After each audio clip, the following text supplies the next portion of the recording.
Chelsea reads A Nihilist Princess by M.L. Gagneur, Chapter 1, A Ball at the Winter Palace. The fall of Pleva had put an end to the Turkish campaign. The Tsar, as conqueror, had returned to Petersburg.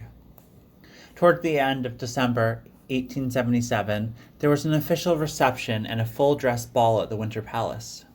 The feast was given in honor of the victor. The interior of the palace looked like a fairyland. Our Western luxury, with its quiet elegance, can give no idea of the oriental magnificence of the Russians. The superb suite of apartments, beautifully lighted, the splendid St. George's Hall, of gigantic proportions, presented a scene of enchantment.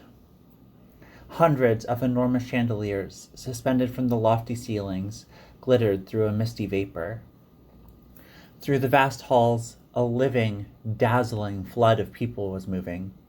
It was like a river of gold, of jewels, of radiant faces, of sparkling smiles, of fair hair and snowy shoulders.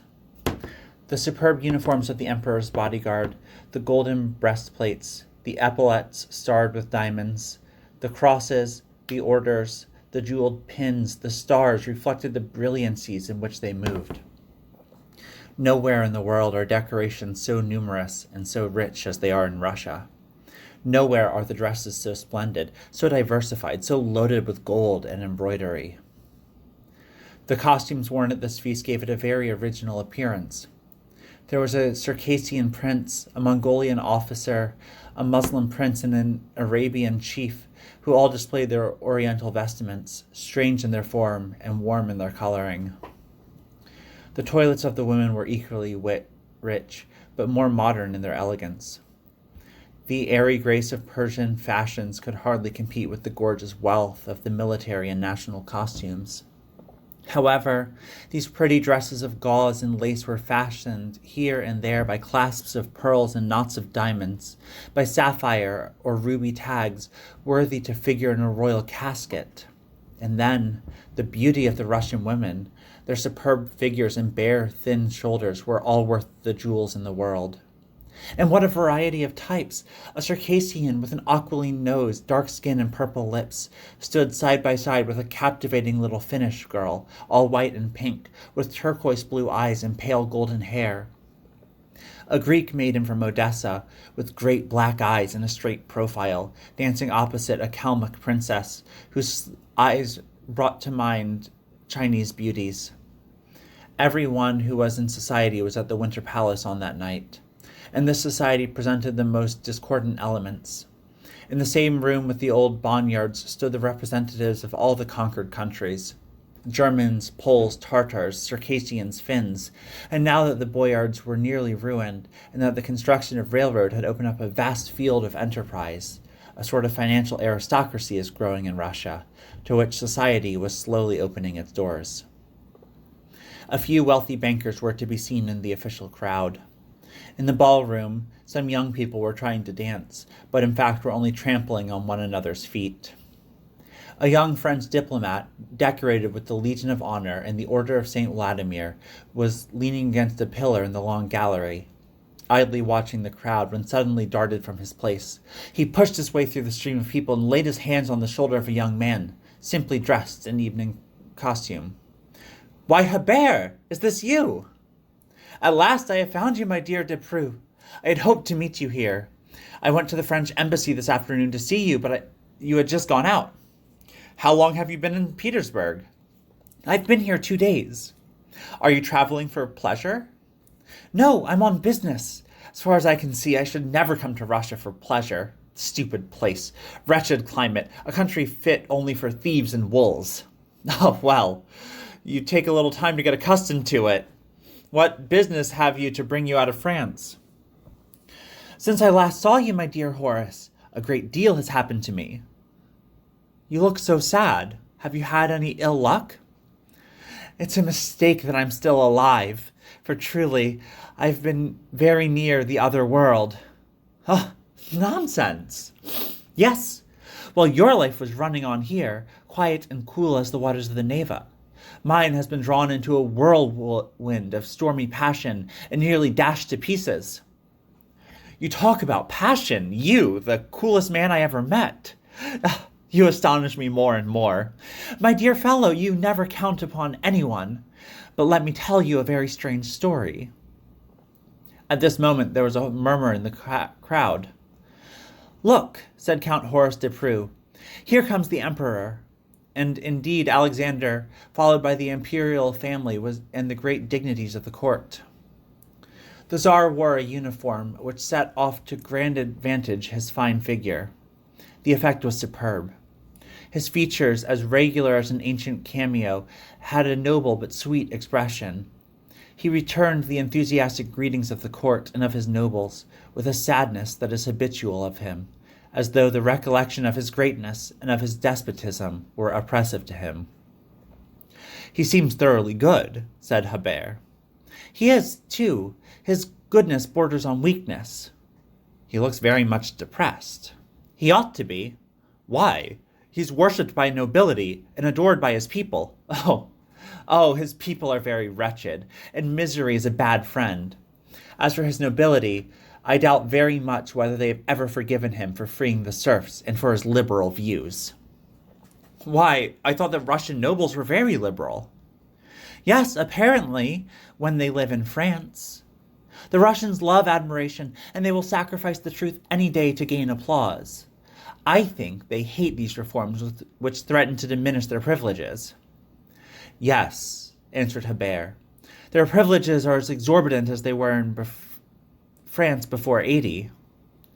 The Tsar, said Horace, although he is emperor, thoroughly understands his century. He is trying to escape from the 93 which is constantly threatening him. Is there really any danger? The revolutionary spirit has made great progress in Russia. I cannot tell whether it is as dangerous as some people think, but their placards show a wonderful audacity, a wonderful amount of courage. What placards? Why, constantly large red placards are put up, purporting to emanate from the Republican Committee, summoning the emperor in the most disrespectful terms to give a constitution to Russia, to abolish the secret police. These placards have cut the Tsar to the heart, and at the same time have very much cooled the loyalty of the people. Most probably this is what the revolutionists wish to do, arouse the public's feeling, and the Tsar's likewise. Perhaps, since I saw you last, said Horace, you too have become a democrat, a revolutionist, a socialist. Come, tell me the rest of your story, in which I am really interested. Well, in fact, it is stupid enough. I only fell desperately in love with a woman. Well, I am cured of it now, so I do not even care to talk against her. The vices of the poor creature are more the result of our conduct than our own will. They are what they are obliged to be in this filth they call society. Oh, how philosophical! My dear fellow, there is nothing like death, continued Hebert, laughing. When we come back to earth, we look upon things from a higher standpoint. I loved that woman. I wanted to lift her out of the mire. I would have even married her when I found out that she was deceiving me. I was a fool, for I tried to save her. That was the cause of all my wretchedness. I ruined myself for her sake and the legacy which fell upon me like an avalanche. You have a strange way of treating legacies. Yes, for that blasted legacy lost me my 2 best years of life, kept me from doing my work, and ruined my career. If I had not money, she would have never looked at me. But I managed to get rid of it very soon. When I saw that I was nearly ruined, I went to Monte Carlo and spent my last 1,000 francs. And there, I swallowed a bottle of laudanum.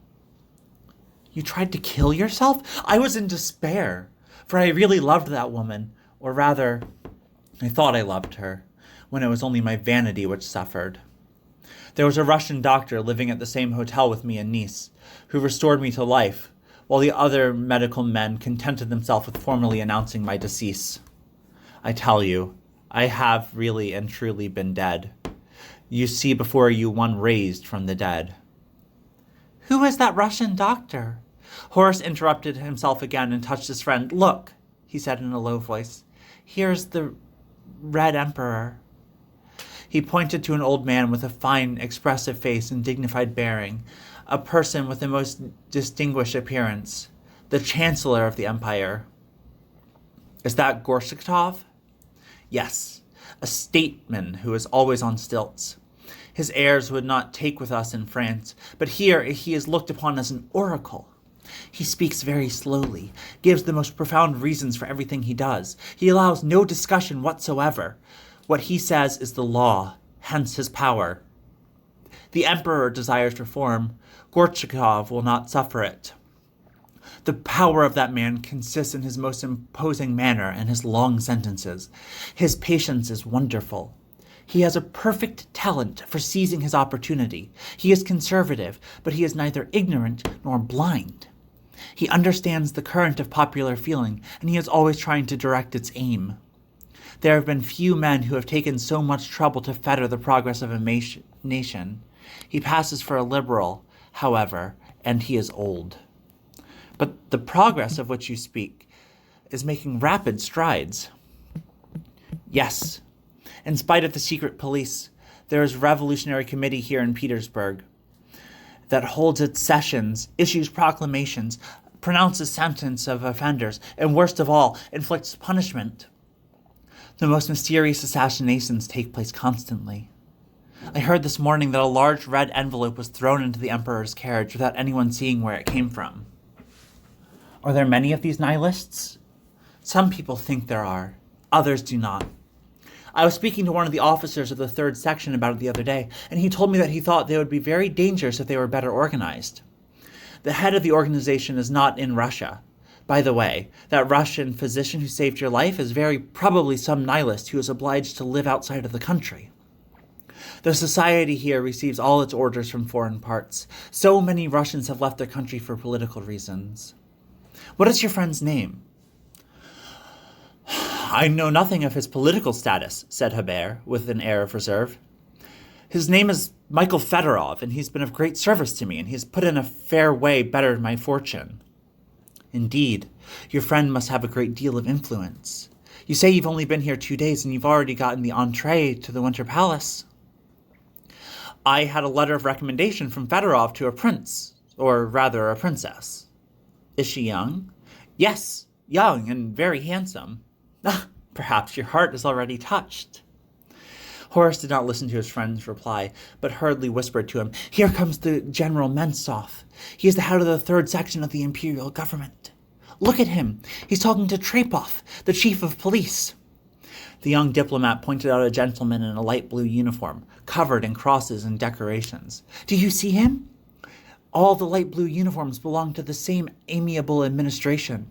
On account of the color of the uniform, they call it the Blue Police, a terrible institution. Why? Does the secret police walk about publicly dressed in uniform? Yes, and has the precedence. The chief of the 3rd section is one of the most important officers of the government. Prince Orlov and Count Shuvlov have both held the position. They were both, intimate friends of the emperor. Then a man can be a spy in Russia and can still be respected. It is the same in Germany. However, I can well understand that without the police, the tyrants would have not one moment of peace. Don't talk so loud, said Horace.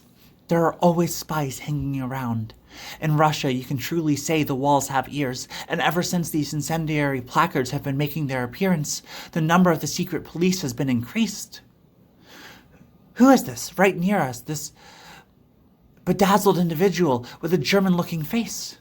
I would not trust that fellow. We must be cautious here. For a mere nothing you can be arrested, clapped in prison, and hurried off to Tolbosk or to Ukraine without even a trial.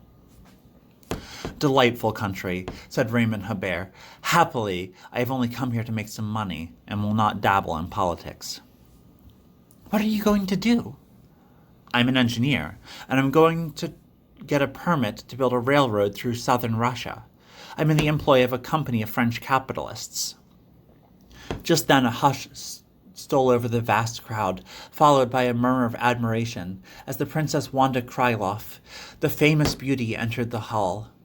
She came forward, leaning upon her father's arm, a woman of wonderful beauty, tall, slender, statuesque, her shoulders and arms like marble.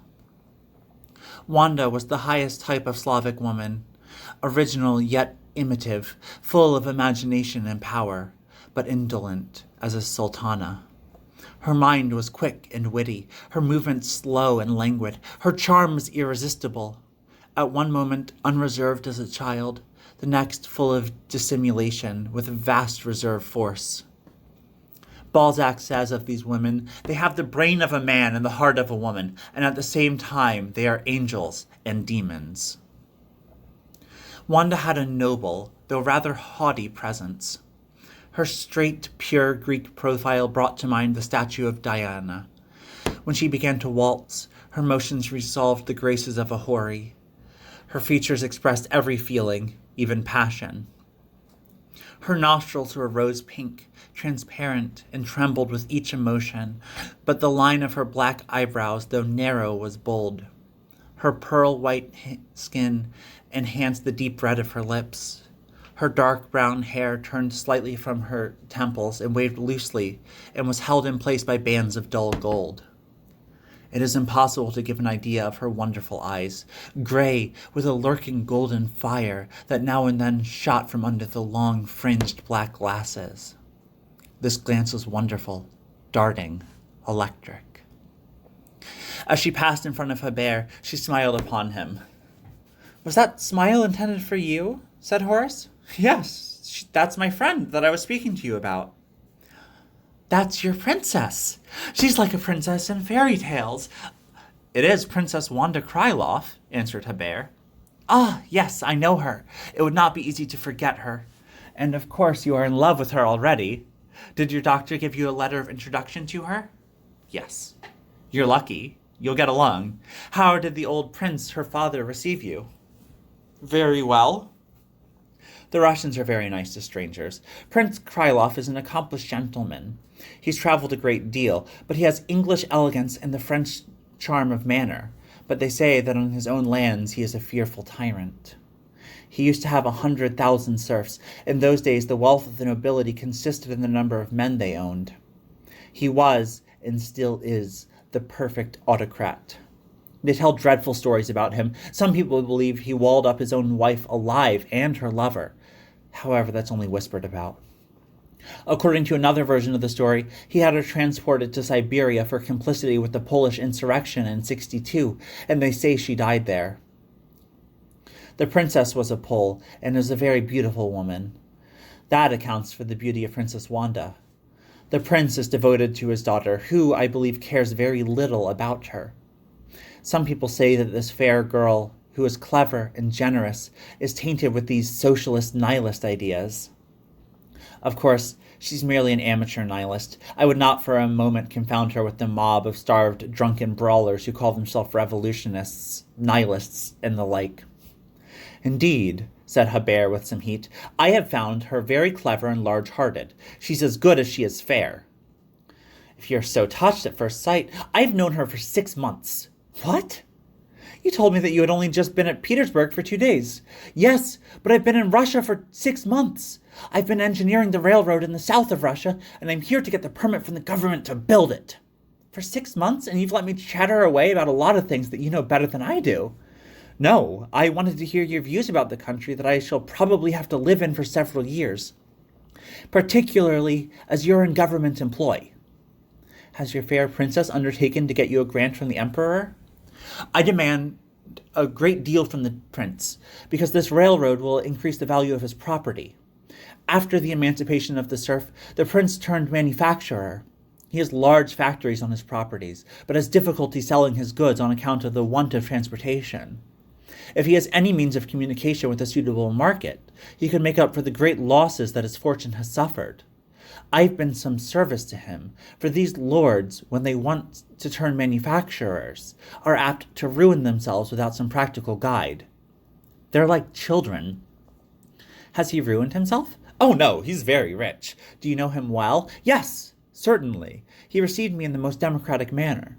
His daughter, too, has been very polite to me." "Well, then you ought to know if she really is interested in the revolutionary movement." Hebert said only, "Look at her. Could a nihilist, a revolutionary, waltz like that?" Wanda was whirling around, thoroughly given up.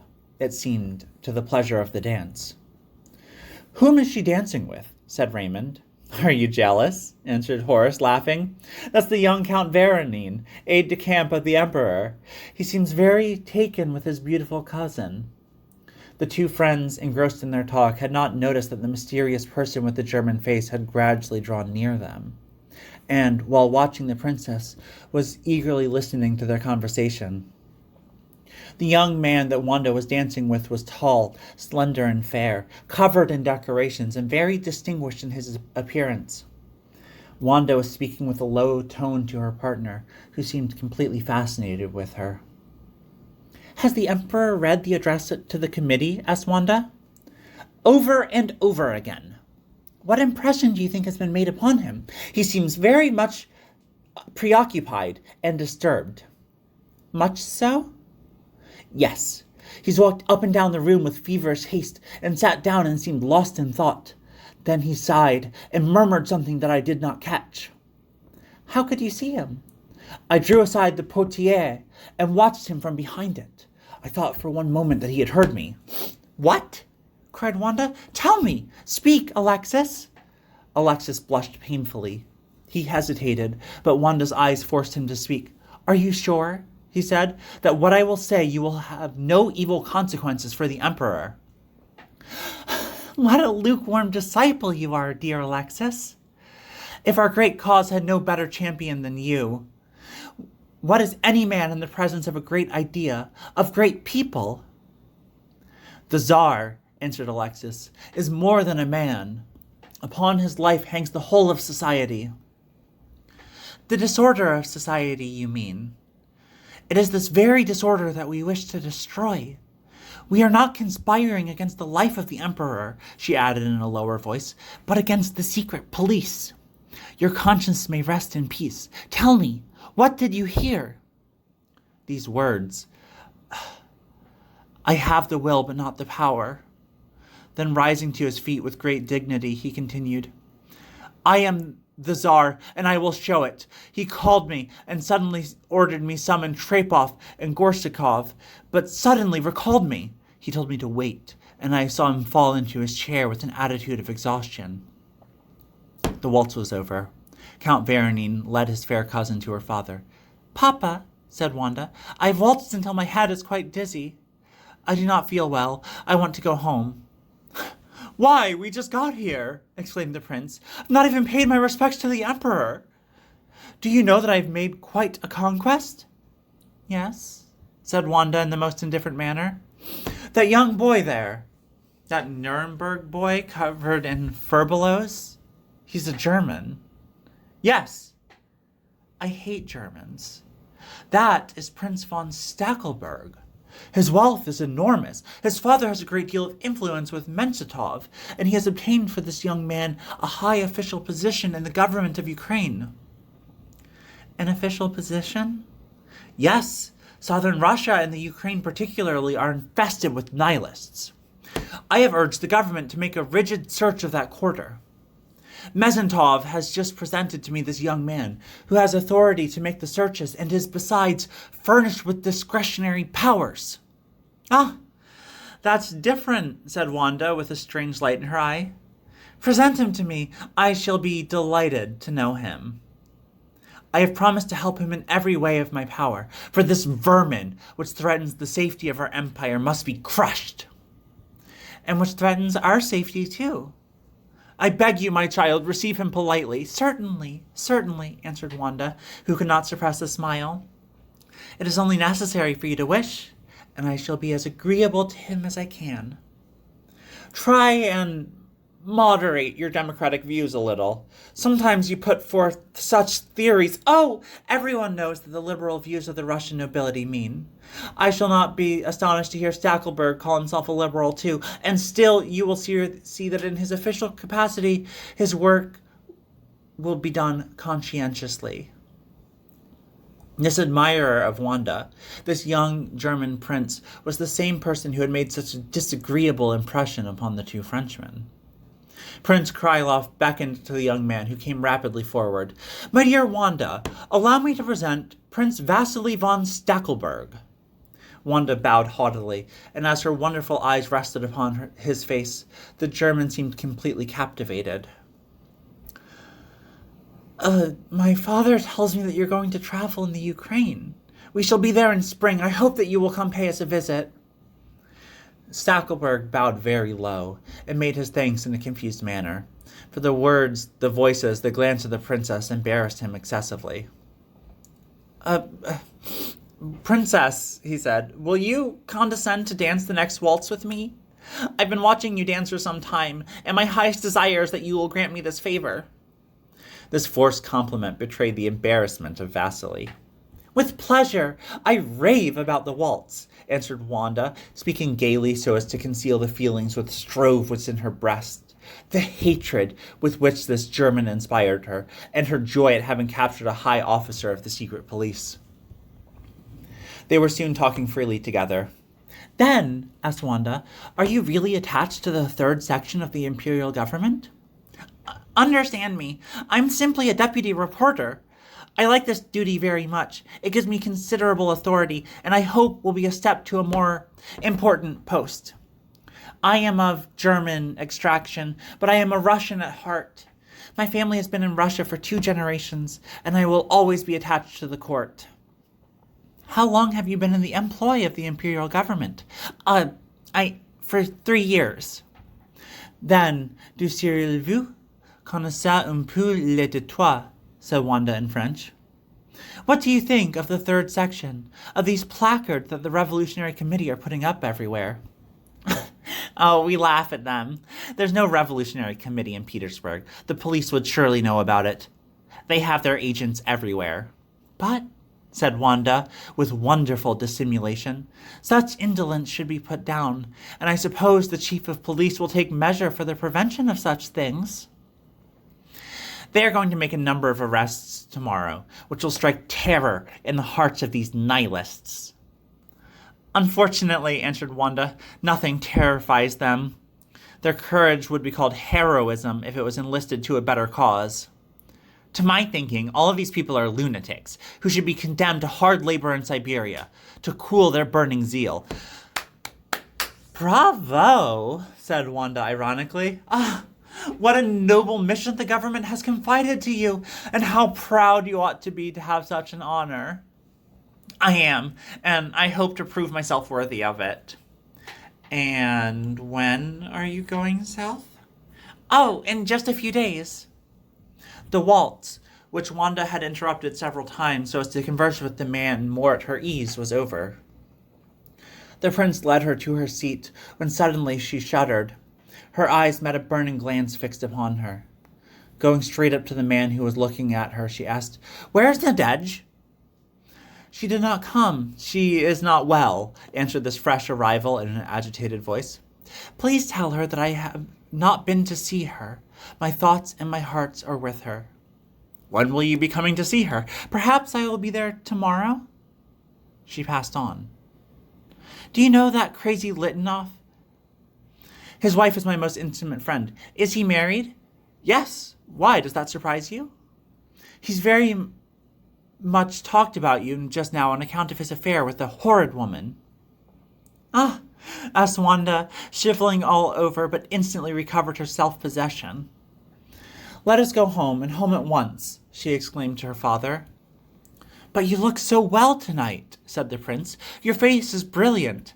"Yes, but I have a headache." "You are the queen of the ballroom. Let me enjoy your success a little longer." "No, let us go," she insisted. As they were leaving the room, Raymond Habert stood in their way. The prince very politely held out his hand to him. "Come see me tomorrow at noon. We will come and see the minister. I have spoken to him about you, and he has promised to do everything he can." Habert bowed and glanced at the princess. Wanda struck her fan twice against the palm of her hand. As her father drew her away, Habert managed to whisper in her ear, "At 2:00 at the club?"